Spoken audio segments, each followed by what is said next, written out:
एक बार एक बहुत बड़ा बिजनेसमैन एक छोटे से गांव में जाता है। उसका प्लान होता है कि उस गांव में एक फैक्ट्री लगानी है। वो एक ऐसी जगह तक पहुंच जाता है जहां पर उसके सामने नदी होती है और उसके सामने गांव होता है।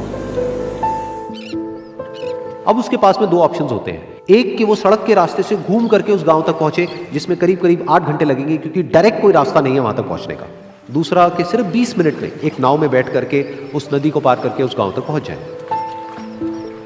तो अपना टाइम बचाने के लिए उसने उस नाव में बैठने का डिसीजन लिया। वो नाव बहुत ही छोटी सी थी, जिसमें एक तरफ एक आदमी बैठा था जो कि नाव चला रहा था और दूसरी तरफ ये बिजनेसमैन बैठा हुआ था। तो नाव में बैठने की थोड़ी देर बाद उस बिजनेसमैन ने उस नाव वाले से पूछा, तुझे पता है तेरी नाव में कौन बैठा है? तो नाव वाले ने बड़े ही भोलेपन से कहा हाथ जोड़ करके, नहीं साहब मुझे नहीं पता आप कौन है। तो बिजनेसमैन बोला, अरे तू अखबार नहीं पढ़ता है क्या? हर दूसरे दिन मेरी फोटो आती है अखबार में। तो नाव वाला बोला, अरे साहब मुझे कहाँ पढ़ना लिखना आता है, मैं बहुत छोटा सा था जब मेरे पिताजी गुजर गए थे, तो अपने परिवार का ध्यान रखने के लिए मैं बचपन से ही काम में लग गया और तभी मेरा स्कूल छूट गया।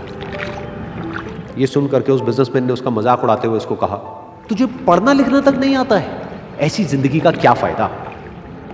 ये सुन करके उस नाव वाले को बुरा तो लगा, लेकिन उसने कुछ नहीं कहा।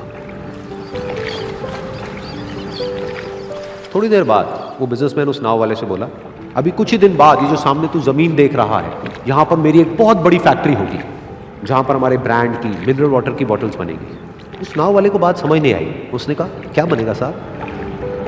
तो बिजनेसमैन थोड़ा सा इरिटेट होकर के बोला कि हमारे यहाँ पर पानी की बोतलें बनेंगी जो तेरे गांव में नहीं बिकेगी लेकिन शहरों में बहुत बिकती है। अरे कभी तू शहर गया होगा तो तुमने देखी होगी पानी की बोतलें रखी होती है दुकानों पर। फिर वो नाव वाला बोला, अरे साहब मुझे कैसे पता होगा, मैं तो कभी इस गाँव से बाहर गया ही नहीं। फिर वो बिजनेसमैन उसके ऊपर हंसते हुए बोला, तू कभी इस गांव से बाहर तक नहीं गया, तुझे पता ही नहीं कि शहर क्या होता है? अरे ऐसी जिंदगी का क्या फायदा? उसकी ये बात सुन करके उस नाव वाले को सच में लगने लगा कि मेरी जिंदगी शायद किसी काम की नहीं है।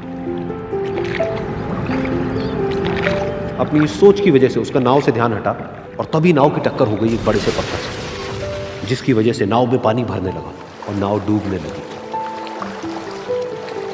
उस जगह पर पानी बहुत ही गहरा था और किनारा दूर था। नाव वाले को समझ आ गया कि अब इस नाव को बचाने का कोई तरीका नहीं है और वो अपनी जान बचाने के लिए नदी में छलांग मारने ही वाला था। तभी उसने उस बिजनेसमैन से पूछा, साहब आपको तैरना तो आता है ना? तो बिजनेसमैन घबरा करके बोला, ऐसा क्यों पूछ रहे हो, मुझे तैरना नहीं आता है। उसकी ये बात सुन करके नाव वाले को हंसी आ गई और वो बोला, अरे साहब आपको तैरना तक नहीं आता, ऐसी जिंदगी का क्या फायदा? ये सुन करके उस बिजनेसमैन को अपनी गलती का एहसास हुआ और वो हाथ जोड़ करके उस नाव वाले से बोला, तुम जो कहोगे मैं तुम्हें दूंगा, बस मेरी जान बचा लो। तो उस नाव वाले ने बोला, अरे साहब आप घबराओ नहीं, मुझे सिर्फ तैरना नहीं आता है, मुझे डूबते हुए लोगों को बचाना भी आता है। आप मुझे कस के पकड़ लो, मैं आपको कुछ नहीं होने दूंगा।